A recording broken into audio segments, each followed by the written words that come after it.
হাজিগণ বলো তো দেখি মদিনা লেগেছে কেমন, মদিনা লেগেছে কেমন।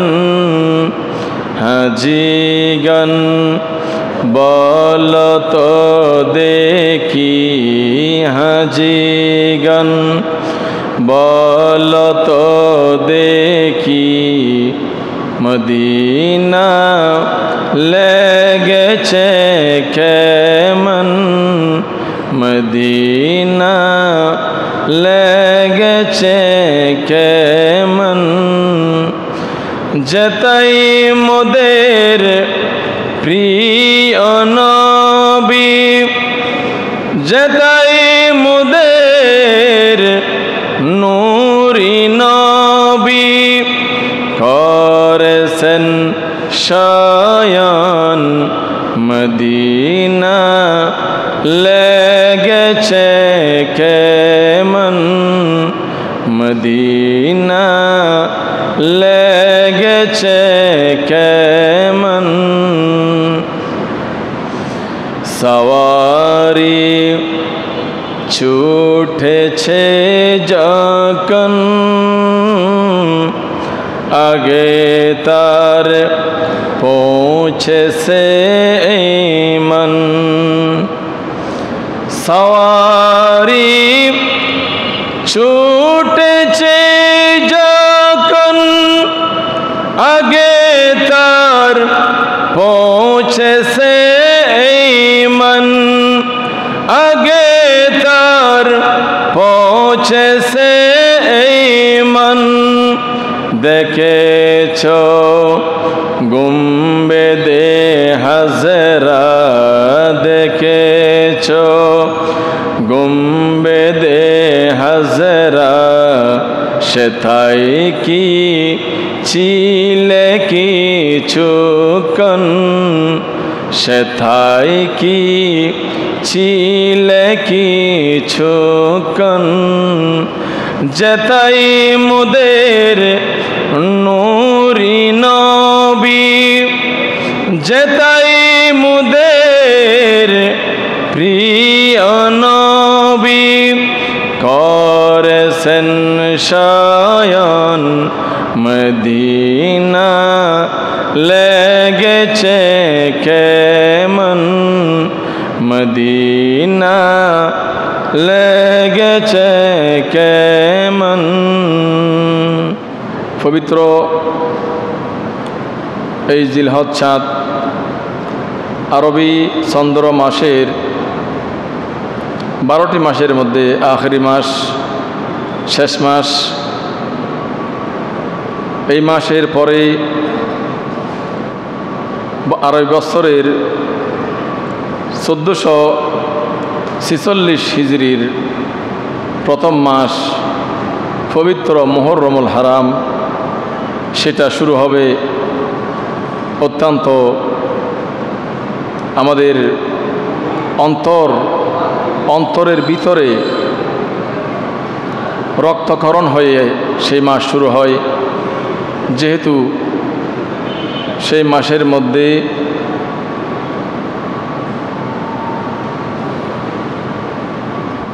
মাসের মধ্যে যে ইতিহাস রয়েছে আপনারা জানেন।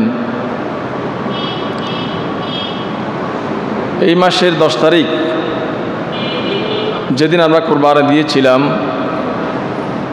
সেই ইব্রাহিম আলাইহিস সালামের যে পরীক্ষা, সেই পরীক্ষাকে বলা হয়েছে জিবহুন আযীম, সবচেয়ে বড় পরীক্ষা। আবার রাসূল করিম সাল্লাল্লাহু আলাইহি ওয়াসাল্লামের দহিত্র হযরত ইমাম আলী মাকাম সৈয়দনা আকা মাওলা ইমাম হুসাইন রাদিয়াল্লাহু তাআলা আনহু আলাইহিস সালামের পবিত্র রক্ত মোবারক যেই দিন 10ই মুহররম কারবালার প্রান্তরে দিয়েছিলেন, সেই দিনকেও জিবহুন আজিম বলা হয়েছে।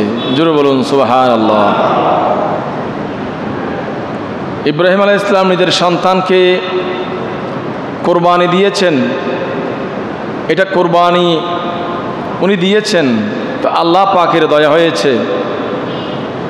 রসুল করিম সাল্লাল্লাহু আলাইহি ওয়াসাল্লামের আবির্ভাব, রসুল পাকের আগমন ইসমাইল আলাইহিস সালামের নসলে হবে, সেই জন্য মহান আল্লাহ পাক ইসমাইল আলাইহিস সালামকে পৃথিবীতে বাঁচিয়ে রেখে জান্নাতের দুম্বা দিয়ে ইব্রাহিম নবীর পরীক্ষার মধ্যে পাশ করিয়ে দিয়েছেন। জোরে বলুন সুবহানাল্লাহ। সেটা জীবন আজিম নিঃসন্দেহে। তবে উনি সন্তানকে কোরবানি দিয়েছেন, না দিলেও আল্লাহর দরবারে দিয়েছেন মতো, দেওয়ার মতো পরীক্ষা হয়েছে, এবং পরীক্ষার মধ্যে কোরবানিকে সেই দিনকে বলা হয়েছে জীবন আজিম।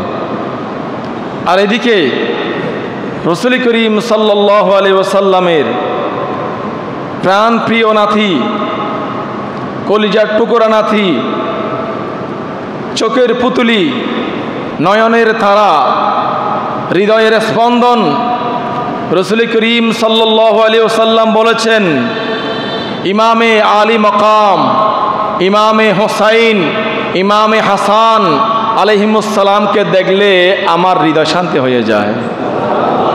সুবহানাল্লাহ বলবেন না? সেই প্রাণ প্রিয় নাতি পৃথিবীর জমিনকে লাল করে পৃথিবীর মানুষকে হক বাতিলের শিক্ষা দিয়ে তিনারা 72 জন আওলাদ রসুল ইসলামকে জিন্দা করে তিনারা সবাই পৃথিবীর জমিন থেকে শাহাদাতের মকান লাভ করেছেন। জোরে বলুন সুবহানাল্লাহ। সেটাকে বলা হয় জীবন আজিম। রসুল পাকের যেই ত্যাগ, রসুল পাকের পরিবারের যেই ত্যাগ, যেই বিসর্জন, যেই কুরবানি ইসলামের জন্য দিয়েছেন, উম্মতে মুহাম্মদীর জন্য দিয়েছেন। উম্মতে মুহাম্মদী যদি প্রত্যেকটি নারী পুরুষ, আবাল বৃদ্ধা বনিতা সবাই যদি নিজের শরীরের চামড়া দিয়ে সেই ইমামে আলী মকাম সহ রসুলুল্লাহর পরিবারবর্গ যারা শাহাদাতের মকাম লাভ করে, কারবালার প্রান্তরকে লাল করে ইসলামকে জিন্দা করে শাহাদাতের সুদা পান করেছেন, তাদের জুতা যদি সিলাই করে দেওয়া হয় তাহলে আমরা কোনোদিন তাদের ঋণ পরিশোধ করতে পারবো না। জোরে বলুন সুবহানাল্লাহ। সেটা জীবন আজিম। জোরে বলুন সুবহানাল্লাহ। যা হোক, পবিত্র এই জিলহজ চাঁদ, কোরবানির চাঁদ, এটা হজের চাঁদ। এই হজের মৌসুমে আল্লাহর ঘরের যারা মেহমান, জিয়ুফুর রহমান যাদেরকে বলা হয়, তিনারা মা ছেড়ে, বাবা ছেড়ে, সন্তান, বিবি, বাচ্চা, বন্ধু বান্ধব, আত্মীয় স্বজন, পাড়া প্রতিবেশী, দেশ, ঘর, সম্পদ, ব্যাংক ব্যালেন্স, নিজের মায়া, নিজের শরীরের মায়া, জানের মায়া, সব কিছুকে বিসর্জন দিয়ে তিনারা দুইটি সিলাইবিহীন সাদা কাপড় পরিহিত হয়ে তারা সবাই আল্লাহর ডাকে সাড়া দিয়েছেন, লব্বাইক আল্লাহুম্মা লব্বাইক, লব্বাইক লা শারীকা লাকা লব্বাইক, ইন্নাল হামদা ওয়ান নি'মাতা লাকা ওয়াল মুলক লা শারীকা লাক। জোরে বলুন সুবহানাল্লাহ। এই পবিত্র মাস, এটাও এক ধরনের বিসর্জন, এটাও এক ধরনের বিসর্জন, কোরবানি। তো পবিত্র আল্লাহর ঘরের হজ পালন করার পরে, তাওয়াফ সুসম্পন্ন করার পরে, মিনা মুজদালিফায় অবস্থানের পরে, কোরবানি দেওয়ার পরে, শয়তানকে পাথর মারার পরে, অথবা কেউ যদি আগে যায়, তারা মক্কা শরীফ যদি সময় থাকে তারা মদিনা শরীফ আগে চলে যায়। জোরে বলুন সুবহানাল্লাহ। মদিনা শরীফে গিয়ে রাসূলুল্লাহর দরবারে হাজিরে দেন।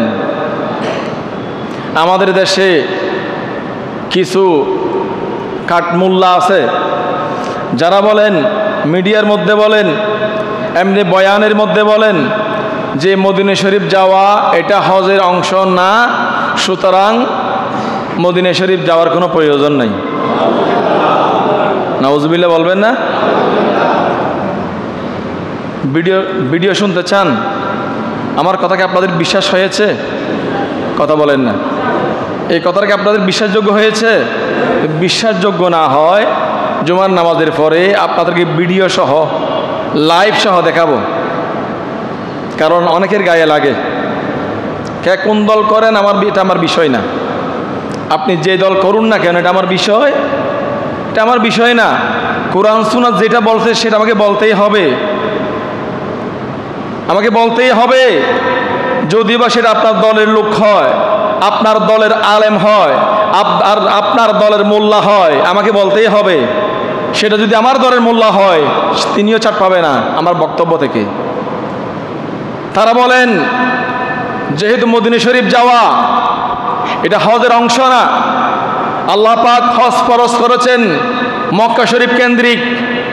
যাদের হজের সামর্থ্য আছে, মক্কা শরীফ যাওয়ার সামর্থ্য আছে, তারা গিয়ে শুধুমাত্র মক্কা শরীফ থেকে মক্কা শরীফকে তাওয়াফ করে, পবিত্র ইন্না সাফা ওয়াল মারওয়াতা, সাফা মারওয়াকে তাওয়াফ করে, সাই করে, মিনা মুজদালিফায় অবস্থান করে। তোমরা এই কাজগুলো করে শয়তানকে পাথর মেরে মাথা মুন্ডিয়ে সেইখানে হজ শেষ, তোমাদের আর মদিনা শরীফ যাওয়ার কোনো প্রয়োজন নাই।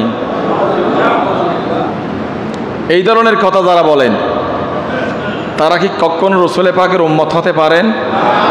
জোরে বলেন। আল্লাহর কোরআন কি বলছে শুনেন। বিসমিল্লাহির রহমানির রহিম, সূরা আন-নিসা। এই সূরা আন-নিসার মধ্যে আল্লাহ পাক বলেন, বিসমিল্লাহির রহমানির রহিম, ওয়ালাউ আন্নাহুম ইয যালামু আনফুসাহুম জাউকা। ও আমার বান্দারা, তোমরা যখন আত্মার উপরে জুলুম করবে, গুনাহ সংগঠিত হয়ে যাবে তোমার মাধ্যমে, হাতের মাধ্যমে হোক, পায়ের মাধ্যমে হোক, চোখের মাধ্যমে হোক, কানের মাধ্যমে হোক, নাকের মাধ্যমে হোক, দিমাগের মাধ্যমে হোক, অন্তরের মাধ্যমে হোক, যেভাবে হোক না কেন, যদি তোমরা গুনাহ করে ফেলো, তখন তোমরা কোথায় যাবে? জাউকা, আমার হাবিবের দরবারে চলে যাও। আরো জোরে বলুন না সুবহানাল্লাহ। কোথায় যাওয়ার জন্য বলছেন? জোরে বলেন। এখানে মক্কা শরীফের কথা বলা হয় না। মক্কা শরীফ হজের স্থান, নিঃসন্দেহে মক্কা শরীফ এটা হজের স্থান, অবশ্যই যেতে হবে। নিঃসন্দেহে হজ করতে হলে মক্কা শরীফ কেন্দ্রিক হজ করবেন, মক্কা শরীফকে তাজিম করবেন, মক্কা শরীফ কেন্দ্রিক হজ মক্কা শরীফে। কিন্তু আল্লাহ পাক বলেছেন, যখন তোমরা গুনাহ করবে, ওই গুনার বোঝা নিয়ে ঘরের মধ্যে, বাংলার জমিনে, চট্টগ্রামের জমিনে, হালি শহরের জমিনে, নিশ্চিন্তাপাড়ার জমিনে, মেসপাড়ার জমিনে নয়, সারা পৃথিবীর যেই কোনো প্রান্ত থেকে আমার কোনো বান্দা যদি নিজেকে গুনাহগার মনে করে, গুনার বোঝা নিয়ে, গুনার গাঁঠি নিয়ে আমার হাবিবের দরবারে চলে যাও। আমার হাবিব যদি ফাস্তাগফিরুল্লাহ, আমার দরবার তিনি যদি তোমাদেরকে মাফ করে দেন, ফাস্তাগফিরুল্লাহ, আল্লাহ পাক তোমাদেরকে মাফ করে দিবেন। ওয়াস্তাগফার লাহুমুর রাসূল, যদি আমার হাবিবের দরবারে চলে যাও আমি তোমাদেরকে মাফ করে দেব। ওয়াস্তাগফার লাহুমুর রাসূল, যদি রাসূলুল্লাহ তোমাদের পক্ষ থেকে আমার দরবারে সুপারিশ করেন। আরো জোরে বলুন সুবহানাল্লাহ। ফতোয়া আপনারা দেন। আল্লাহ পাক বলছেন, যখন গুনাহ তোমাদের মাধ্যমে হয়েছে, গুনাহ নিয়ে ঘরের মধ্যে বসে থাকবে না, আমার হাবিবের দরবারে যাও। আমার হাবিবের দরবার গুনাহ মাপ চাওয়ার স্থান। সুবহানাল্লাহ বলবেন না? এক মোল্লা বলেছেন, খুবই দুঃখ লাগে, কাঁদতে ইচ্ছা হয় কথাগুলো বলতে। তিনি বলেছেন, রাসূলুল্লাহর দরবারে কোনো বরকত নাই, অথচ রাসূলুল্লাহ বলেছেন, আল্লাহ পাক জাল্লা শানুহু আমাকে তিনটা স্থান দেখিয়েছেন হিজরত করার জন্য। আমি রাসূলুল্লাহ মদিনাকে হিজরতের স্থান বেছে নিয়েছি। কেননা যখন ইয়াসরিব ছিল, আল্লাহর পক্ষ থেকে এই নামকে পরিবর্তন করা হয়েছে। আমি রাসূলুল্লাহর যাওয়ার কারণে সে নাম পরিবর্তন হয়ে সে নাম হয়ে গেল, ইয়াসরিবের নাম হয়ে গেল তাবা অথবা তৈয়বা। জোরে বলুন সুবহানাল্লাহ। তাবা ইয়াসরিব মানে কি জানেন? ইয়াসরিব মানে অলক্ষণের স্থান। সুস্থ মানুষ গেলে অসুস্থ হয়ে যেত, গালমন্দের স্থান। ইয়াসরিব মানে কি? গালমন্দের স্থান। সেই নাম রাসূলুল্লাহর মাধ্যমে পরিবর্তন হয়েছে।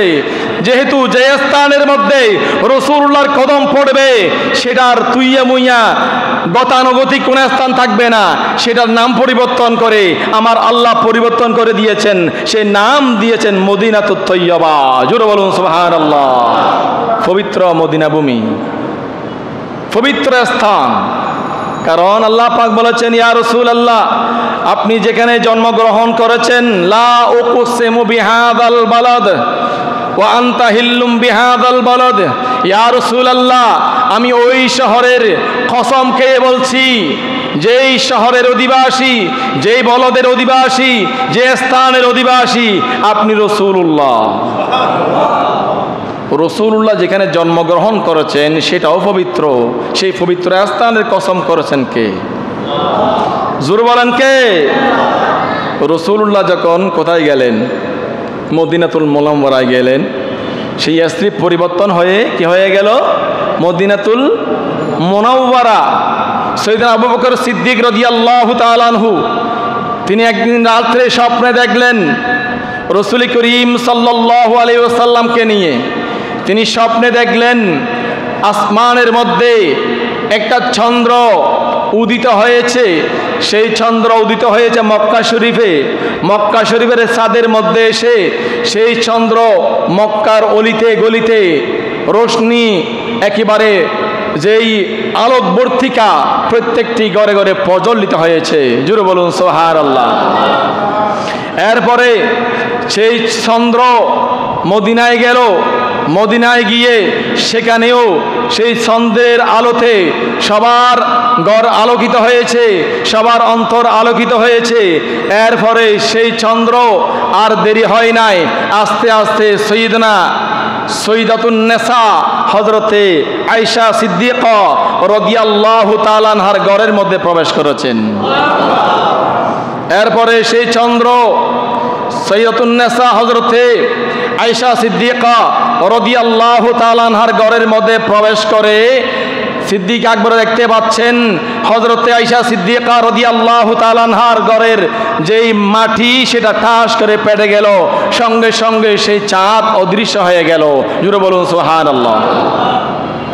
পরবর্তীতে যেহেতু সাইয়েদনা সিদ্দিক আকবর তৎকালীন সময়ের বড় একজন তাবির, স্বপ্নের তাবির করনেওয়ালা, সাইয়েদনা আবু বকর সিদ্দিক রাদিয়াল্লাহু তাআলা আনহু ওনার বুঝতে আর বাকি রইল না যে রাসূলুল্লাহ মক্কা শরীফে আসছেন, মক্কার ঘর আলোকিত হয়েছে। এরপরে মদিনায় আসছেন, মদিনা আলোকিত হয়েছে। এরপরে সেই চন্দ্রটি আমার মায়ে আয়েশার ঘরে প্রবেশ করলেন, অর্থাৎ আয়েশার স্বামী হবেন কে? রাসূলুল্লাহ। এবং রাসূলুল্লাহর ইন্তেকাল হবে আয়েশার ঘরের মধ্যে, আর রাসূলুল্লাহ রওজা মুবারক হবে আয়েশা সিদ্দিকার হুজরায়ে পাকের ভিতরে। জোরে বলুন সুবহানাল্লাহ। এই কথা বুঝতে সাইয়েদনা সিদ্দিক আকবরের আর বাকি রইল না। ঠিক একইভাবে সিদ্দিক আকবর দেখতে পাচ্ছেন যেভাবে হয়েছে, যেভাবে স্বপ্নে তিনি দেখেছেন ঠিক সেইভাবে বাস্তব প্রতিফলন ঘটেছে। জোরে বলুন না সুবহানাল্লাহ। তো আল্লাহ পাক বলেন, যদি তোমরা রাসূলুল্লাহর দরবারে যাও, রাসূলুল্লাহ যদি ফাস্তাগফিরুল্লাহ ওয়াস্তাগফির লাহুমুর রাসূল, আমি তোমাদেরকে মাফ করে দেব। তবে ওয়াস্তাগফির লাহুমুর রাসূল, রাসূল যদি তোমাদেরকে মাফ করেন, কেন মাফ মানে রাসূলুল্লাহ যদি তোমাদেরকে তোমাদের পক্ষ হয়ে আমার দরবারে একটু দোয়া করেন, আমার দরবারে সুপারিশ করেন। জোরে বলুন সুবহানাল্লাহ। তখন কি হবে? লাওয়াজাদুল্লাহ তাওয়াবার রহিমা। আমি রাসূলুল্লাহ কদমের সদকায়, আমি রাসূলুল্লাহর সুপারিশের সদকায় আল্লাহ পাক তোমাদেরকে মাফ করে দিবেন এবং তোমাদের তওবা আল্লাহ পাক কবুল করে নেবেন। জোরে বলুন সুবহানাল্লাহ। যেখানে রাসূলুল্লাহ আছেন সেই স্থানের কোনো মেসাল আছে দুনিয়াতে? জোরে বলেন না। সোনার মদিনা আমার প্রাণের মদিনা, সব ভুলিব কিন্তু তোমায়।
সুবহানাল্লাহ বলেন। কেমনে সোনার মদিনাকে বলা যায়? বলা যাবে? কারণ সেই সোনার মদিনায় শুয়ে আছেন কে? আল্লাহর হাবিব। জুড়ে বলুন না সুবহানাল্লাহ। সেজন্য হজ করবেন মক্কা শরীফে আর কবুল করাবেন মদিনা শরীফে। জোরে বলুন না সুবহানাল্লাহ। হজ করবেন কোথায়? মক্কা শরীফে। সেই হজের কবুলিয়ত কোথায়? কারণ ফাস্তাগফিরুল্লাহ কোথায়? মদিনা শরীফে। ফাস্তাগফিরুল্লাহ কোথায়? ফাস্তাগফিরুল্লাহ ওয়াস্তাগফার লাহুমুর রাসূল। এই কথাটাই মদিনা শরীফ কেন্দ্রিক। সুবহানাল্লাহ বলেন।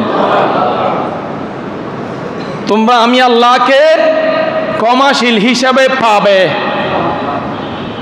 ফাস্তাগফিরুল্লাহ, তোমরা আমার হাবিবের দরবারে গেলে আমি আল্লাহকে তোমরা ক্ষমাশীল হিসেবে পাবে। তবে ওয়াস্তাগফার লাহুমুর রাসূল, রসুল যদি তোমাদেরকে মাফ করে দেন, রসুলের দরবারে তুমি যদি কবুল হয়ে যাও, রসুলের দরবারে তুমি যদি কবুলিয়তের সার্টিফিকেট পাও, রাসূলুল্লাহ সাল্লাল্লাহু আলাইহি ওয়াসাল্লাম তোমাদেরকে যদি সঙ্গে নিয়ে আমার দরবারে একটু হাত তোলেন, আল্লাহ আমার উম্মতকে মাফ করে দাও, সঙ্গে সঙ্গে তোমরা আমাকে ক্ষমাশীল হিসাবে পাবে। জুড়ে বলুন না সুবহানাল্লাহ। সেই জন্য হজ করবেন মক্কায়, কবুল করাবেন কোথায়? সেই জন্য মদিনাকে বলা যাবে? কথা বলেন না। হজ মক্কায় করে চলে আসবেন নাকি মদিনায় যাবেন? কথা বলেন না।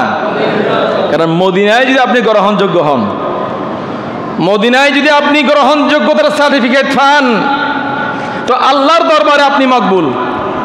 আর মদিনার দরবার থেকে, রাসূলুল্লাহর দরবার থেকে কেউ যদি মাহরুম হয়ে আসে, খোদা কি কসম, খোদার কসম, খোদার কসম, রাসূলুল্লাহর দরবারে যদি কেউ যদি মকবুল না হয়ে চলে আসেন, আল্লাহ বলেন, ও আমার বান্দা, হজ একবার নয়, দুইবার নয়, তিনবার নয়, সারা জীবন যদি হজ করতে করতে তোর জীবন শেষ করে দিস, এরপরেও তোর কোনো মাফ আমার দরবারে নাই, যেহেতু তুই মুস্তাফার দরবার থেকে মাহরুম হয়ে ফিরে আসছস। জোরে বলুন নাউজুবিল্লাহ। মুস্তাফার দরবার থেকে যে মাহরুম, সে আল্লাহর দরবার থেকে মাহরুম। সুবহানাল্লাহ বলবেন না। সেজন্য মুস্তাফার দরবার হজ কবুলের দরবার, মুস্তাফার দরবার আল্লাহ পাওয়ার দরবার, মুস্তাফার দরবার সমস্ত নিয়ামত পাওয়ার দরবার। জোরে বলুন সুবহানাল্লাহ।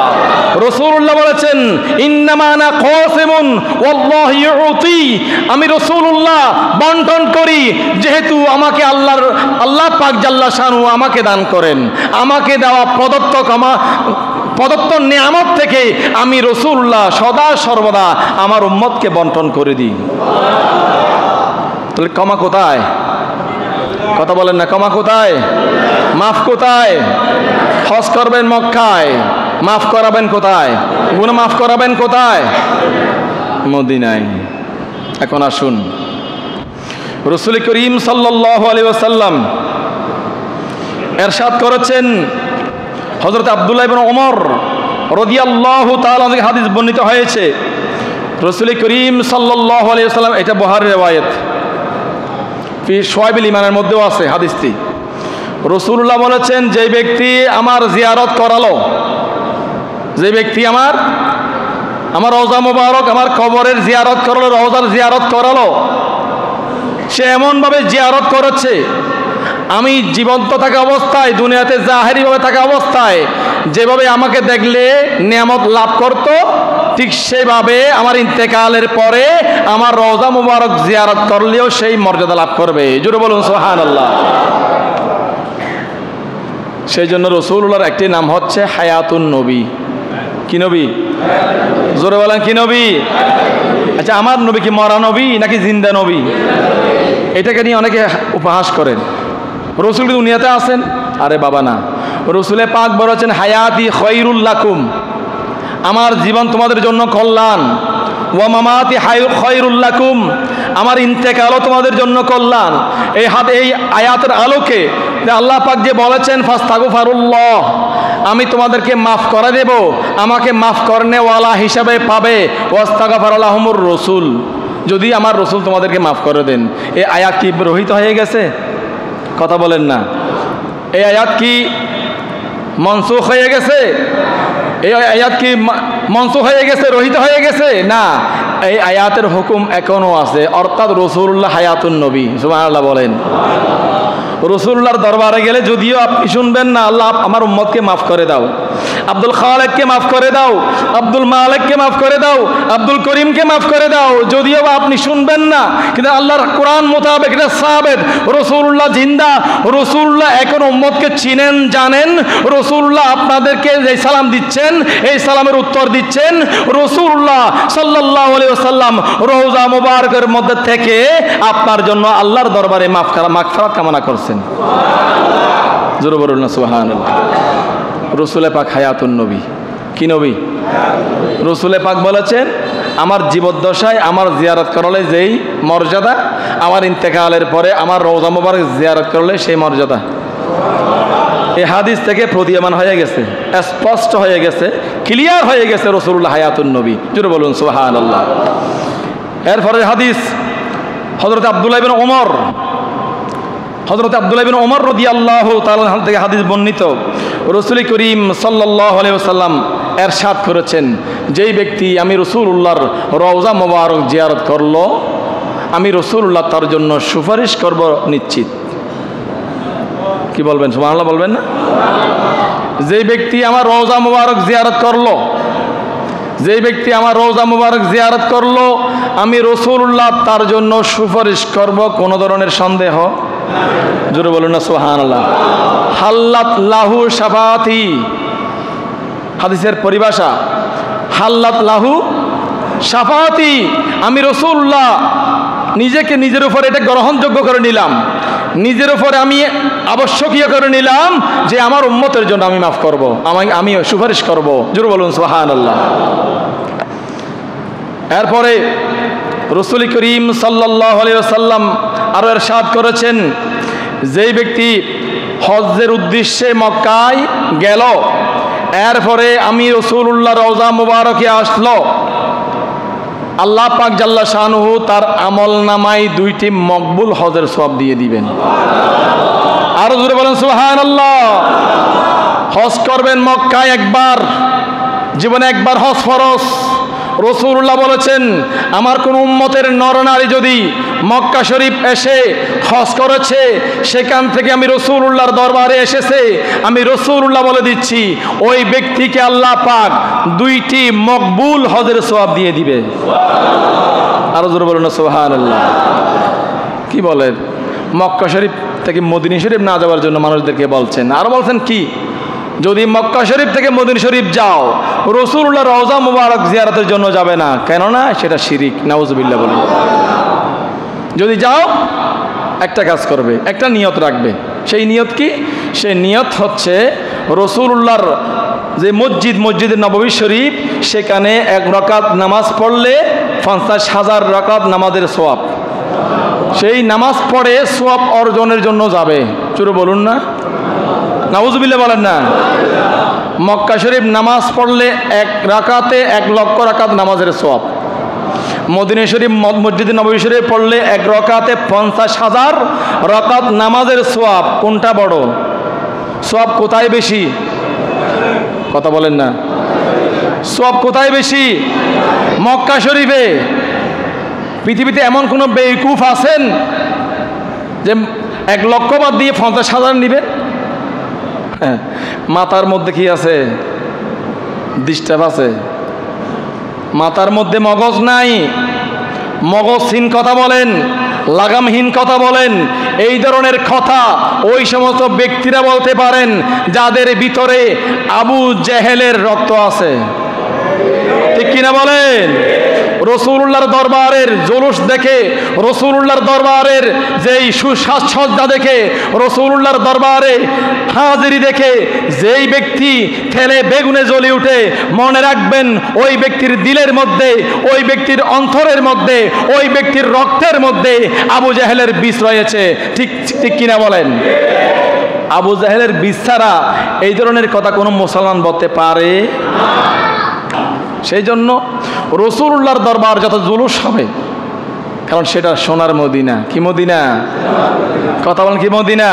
হাদিসে পাকের মধ্যে রয়েছে রসুলুল্লাহ যেদিন মক্কা শরীফ থেকে মদিনা শরীফ যাচ্ছেন, এরপরে মক্কা শরীফ আদার হয়ে গেছে, মক্কা শরীফের চেহারা মলিন হয়ে গেছে। তো মক্কা শরীফ বলেন, মক্কা শরীফকে এক আশেক জিজ্ঞাসা করলেন, ও মক্কা শরীফ, তুমি এতদিন সুন্দর ছিলা, আজকে তোমার চেহারা মলিন হলো কেন? মক্কা শরীফ উত্তর দিচ্ছেন, ও আল্লাহর বান্দা, তুই বুঝবি না, যেই দিন থেকে আমার নবী রহমতুল্লিল আলামিন আমাকে চুমা না দিয়ে, আমাকে জিয়ারত না করে, আমি স্থানের মধ্যে না থেকে মদিনা শরীফ চলে গেল, সেই দিন থেকে আমার চেহারা মলিন হয়ে গেছে। সুবহানাল্লাহ বলেন। আলা হযরত আজিমুল বরকত ইমাম আহমদ রেজা খান ফাজলে বেরলভী রহমতুল্লাহ আলাইহি বলেন যে মক্কা শরীফ এখনো পর্যন্ত একটু মদিনার দিকে ঝুঁকা। সুবহানাল্লাহ বলেন। মক্কা শরীফ এখনো পর্যন্ত মদিনার দিকে ঝুঁকে আছেন। কেন না? কারণ আমাদের কিবলা কি? কথা বলেন না। আমাদের কিবলা খানায়ে কাবা। খানায়ে কাবা বলেন, আমার কিবলা হচ্ছে রাসূলুল্লাহ। আল্লাহু আকবার বলেন। আমার কিবলা হচ্ছে রাসূলুল্লাহ, কারণ রাসূলুল্লাহ হচ্ছে উম্মতে মুহাম্মদী নয়, সমস্ত সৃষ্টির মূল, যিনাকে বলা হয় উম্মি নবী। জোরে বলুন সুবহানাল্লাহ। রাসূলুল্লাহর একটি নাম উম্মি, আল উম্মি। আল কেন উম্মি বলতে গেলে অনেকে বলেন উম্মি মানে নিরক্ষর, মূর্খ। নাউজুবিল্লাহ বলেন, আছে না নাই? উম্মি মানে উম্মুন থেকে। আল্লাহ পাক জাল্লা শানু মক্কা শরীফে বলেছেন উম্মুল কুরা, সারা পৃথিবীর নাবি, সারা পৃথিবীর মূল, সারা পৃথিবীর মূল কেন্দ্রবিন্দু মক্কা শরীফ। মক্কা শরীফ হচ্ছে সারা পৃথিবীর মাঝখানে। সারা পৃথিবীর মাঝখানে কি? মক্কা শরীফ। সেই জন্য মক্কা শরীফকে আল্লাহর কোরআনের ভাষায় বলা হয়েছে উম্মুল কোরা। তো উম্মুন যদি নাউজুবিল্লাহ নিরক্ষর হয়, খানায় কাবা নিরক্ষর? নাউজুবিল্লাহ বলেন। সেই জন্য শাব্দিক অর্থ দিয়ে কোনো মানুষের নাম আপনি নির্ণয় করতে পারবেন না। শাব্দিক অর্থ নিয়ে সেই শব্দটি কোথায় কোথায় ব্যবহার হয়েছে, আল্লাহ পাক কী জন্য ব্যবহার করেছেন, রাসূলুল্লাহ কোথায় ব্যবহার করেছেন, কী জন্য ব্যবহার করেছেন, এটা বুঝতে হবে।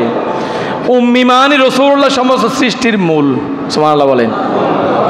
রাসূলুল্লাহ সমস্ত সৃষ্টির মূল, সেই জন্য রাসূলুল্লাহর নাম উম্মি নবী। জোরে বলুন সুবহানাল্লাহ। রাসূল করিম সাল্লাল্লাহু আলাইহি ওয়াসাল্লাম আরও ইরশাদ করেছেন, যে ব্যক্তি আমি রাসূলুল্লাহর সাল্লাল্লাহু আলাইহি ওয়াসাল্লামের জিয়ারত করবে, তার দুনিয়া আখিরাত উভয় জাহানের মধ্যে মঙ্গল হবে, বেহতরি হবে। সুবহানাল্লাহ বলেন। অনেক মর্যাদাবান হবে। রাসূল করিম সাল্লাল্লাহু আলাইহি ওয়াসাল্লাম ইরশাদ করেছেন, আন আবি হুরায়রা রাদিয়াল্লাহু তাআলা আনহু ইয়াকুলু ক্বালা রাসূলুল্লাহ সাল্লাল্লাহু আলাইহি ওয়াসাল্লাম উমিরতু বিকরিয়াতিন তাকুলুল করা ইয়াকুলুনা ইয়াসরিবু ওয়া হিয়াল মদিনাতু তানফিন নাসা কামা ইয়ানফিল কিরু খাবাথাল খাদিদ। রাসূল করিম সাল্লাল্লাহু আলাইহি ওয়াসাল্লাম ইরশাদ করেছেন, আমি রাসূলুল্লাহ যখন মক্কা শরীফ থেকে মদিনা শরীফে হিজরত করলাম, হিজরত করার কারণে মদিনা শরীফের নাম ছিল ইয়াসরিব, সেই নামটা পরিবর্তন হলো। এরপরে সেই নামের পরিবর্তন হওয়ার সঙ্গে সঙ্গে মানুষের চরিত্র পরিবর্তন হয়ে গেল। যেমনিভাবে কামারের বাতির মধ্যে একটা লোহা, রসুল পাক কিভাবে এক্সাম্পল দিয়েছেন, রসুলে পাক বলেছেন যেমনিভাবে কামারের দোকানের মধ্যে যেই বাতি আছে, সেই বাতির ভিতরে একটা নষ্ট লোহা, বোতা একটা দা, ছুরি, চাকু, এটা যেমনিভাবে জ্বলন্ত আগুনের মধ্যে লাল করে কামারের বাতির মধ্যে দিয়ে বের করে সেটাকে পিটিয়ে পিটিয়ে ঠিক করা হয়। তার ওই দাঁড় যেই মরিচা ছিল, যে জাঙ্গার ছিল, সেইগুলো যেমনিভাবে জ্বরে যায়, ঠিক তেমনিভাবে আমি রাসূলুল্লাহ মক্কা শরীফ থেকে মদিনা শরীফ আসার সঙ্গে সঙ্গে সমস্ত মানুষগুলোর চরিত্র পরিবর্তন হয়ে একেবারে সোনার মানুষ হয়ে গেছে। জোরে বলুন সুবহানাল্লাহ। রাসূলুল্লাহকে ওহী প্রেরণ করা হয়েছে। রাসূলুল্লাহ বলেন, আমাকে জানানো হয়েছে তিনটা স্থানের কথা, আমাকে দেখানো হয়েছে, আমাকে বোঝানো হয়েছে, ইয়া রাসূলুল্লাহ মক্কা শরীফ, মদিনা শরীফ এবং বাহরাইন এবং কিন্নাসরাইন, জায়গার নাম কিন্নাসরাইন, বাহরাইন এবং মদিনা, এই তিনটা স্থান আমাকে দেওয়া হয়েছে, আমার সামনে দেওয়া হয়েছে। আমি রাসূলুল্লাহ গ্রহণ করলাম মদিনা শরীফকে। জোরে বলুন না সুবহানাল্লাহ। ইয়াসরিবকে আমি গ্রহণ করলাম, কারণ তৎকালীন সময় ইয়াসরিব খুবই মলিন ছিল, খুবই নাফাক ছিল। রাসূলুল্লাহ বলেন, আমি রাসূলুল্লাহ সেই ইয়াসরিবে গিয়ে চাই ইয়াসরিবকে পরিবর্তন করে ইয়াসরিব নামক এই মানুষগুলো যেখানে বসবাস করতেছেন ইয়াসরিবের মধ্যে, এই মানুষগুলোকে ইসলামের দাওয়াত দিয়ে, ইসলামের শিক্ষা দিয়ে শিক্ষিত করে আমি চাই তাদেরকে একজন সোনার মানুষ করা, জান্নাতি মানুষ করা। জোরে বলুন সুবহানাল্লাহ। মদিনা শরীফের যে মর্যাদা, যে ইজ্জত, যে সম্মান আল্লাহ পাক দিয়েছেন রাসূলুল্লাহর কদমের সদকায়, সেগুলো বলতে যায় এক জুমা না, সারা জীবন শেষ হয়ে যাবে। মদিনা শরীফের যে বালি, যে দুলা, সেই দুলাগুলিও আল্লাহ পাকের পক্ষ থেকে বরকতমণ্ডিত। সুবহানাল্লাহ বলেন।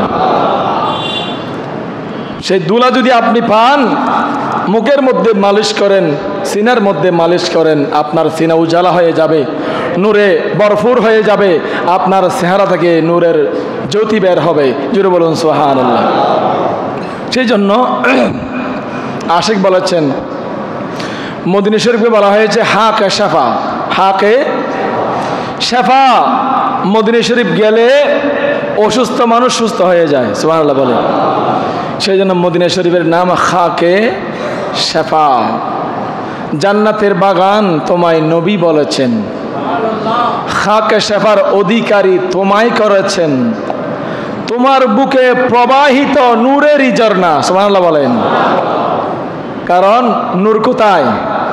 মদিনা শরীফে। কারণ নূরের হেডকোয়ার্টার রাসূলুল্লাহ, রাসূলুল্লাহ নূরের হেডকোয়ার্টার।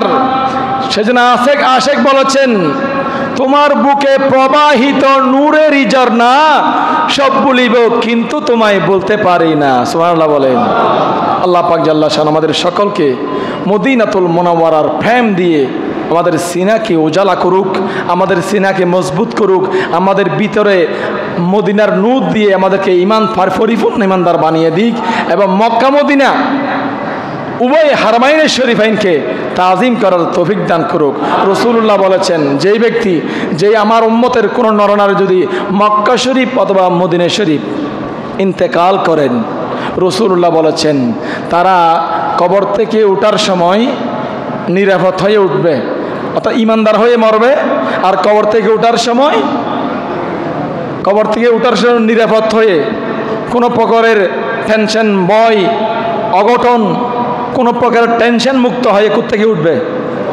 কারণ কিয়ামতের যখন শুরু হয়ে যাবে তখন মানুষের চেহারা কি হয়ে যাবে? মলিন হয়ে যাবে। আর চেহারা নয়, সন্তান বাবাকে চিনবে না, বাবা সন্তানকে চিনবে না, বিবি স্বামীকে চিনবে না, স্বামী বিবিকে চিনবে না, এইভাবে কেউ কাউকে চিনবে না। সেই সময়ও আল্লাহ পাক জাল্লা শানুহু যারা মক্কা শরীফ মদিনা শরীফ ইন্তেকাল করবে, আল্লাহ পাক তাদেরকে কবর থেকে তোলার সময় চিন্তামুক্তভাবে তুলবেন, নিরাপদ হয়ে তুলবেন। জোরে বলুন সুবহানাল্লাহ। আল্লাহ পাক আমাদেরকে মক্কা মদিনার মোহাব্বত অন্তরে ধারণ করার তৌফিক দান করুক, 5 ওয়াক্ত নামাজ যথাসময়ে আদায় করার তৌফিক দান করুক। আমিন।